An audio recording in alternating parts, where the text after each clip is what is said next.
2024ను ప్రవేశపెట్టడం ఈ ప్రతిపాదనకు సుముఖంగా ఉన్నవారు అవును అనండి. వ్యతిరేకంగా ఉన్నవారు కాదు అనండి.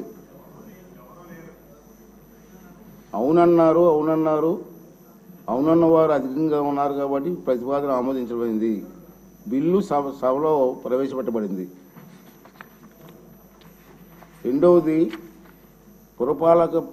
పరిపాలన మరియు పట్టణాభివృద్ధి శాఖ మంత్రి గారు ఆంధ్రప్రదేశ్ పురపాలక శాసనముల సవరణ బిల్లు 2024ను ప్రవేశపెట్టేందుకు అనుమతి కోరుతారు.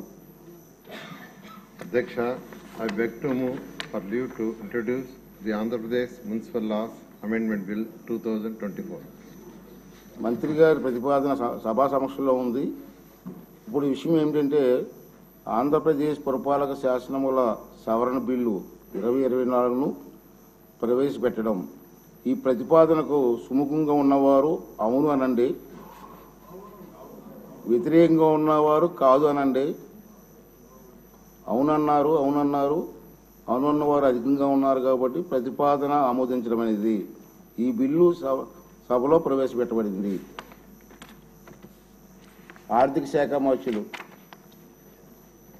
ఆంధ్రప్రదేశ్ ప్రభుత్వ ఉద్యోగుల పదవీ విరమణ వయసు క్రమబద్ధీకరణ సవరణ బిల్లు 2024ను ప్రవేశపెట్టేందుకు అనుమతి కోరుతారు. అధ్యక్ష, I beg to move for leave to introduce Andhra Pradesh Public Employment Regulation of Age Superannuation Amendment Bill 2024. మంత్రి గారి ప్రతిపాదన సమక్షంలో ఉంది. ఇప్పుడు విషయం ఆంధ్రప్రదేశ్ ప్రభుత్వ ఉద్యోగుల పదవీ విరమణ వయసు క్రమబద్ధీకరణ సవరణ బిల్లు 2024ను ప్రవేశపెట్టడం. ఈ ప్రతిపాదనకు సుముఖంగా ఉన్నవారు అవును అనండి. వ్యతిరేకంగా ఉన్నవారు కాదు అనండి. అవునన్నవారు అధికం కాబట్టి ఈ ప్రతిపాదన ఆమోదించబడింది. బిల్లు సభలో ప్రవేశపెట్టబడింది. ఇప్పుడు బడ్జెట్పై చర్చ ప్రారంభిస్తున్నాం.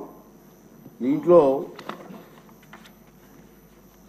కొన్ని నేమ్స్ నాకు రావడం జరిగింది. వాళ్ళందరూ కూడా బడ్జెట్పై మాట్లాడే అవకాశం వస్తుంది కాబట్టి టైంని కూడా దృష్టిలో పెట్టుకొని ఈ కార్యక్రమాన్ని విజయవంతం చేయవలసిందిగా కోరుతున్నాను. ముందుగా కోన రవికుమార్ గారు.